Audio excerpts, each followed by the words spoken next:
नमस्कार.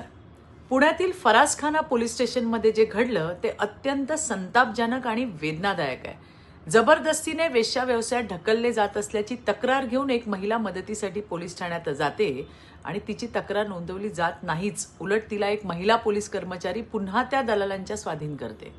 हे सगळं सहन करायच्या पलीकडचं आहे आणि म्हणूनच या प्रकरणात संबंधित महिला पोलीस कर्मचाऱ्यावर तात्काळ निलंबनाची कारवाई करण्यात आली आहे.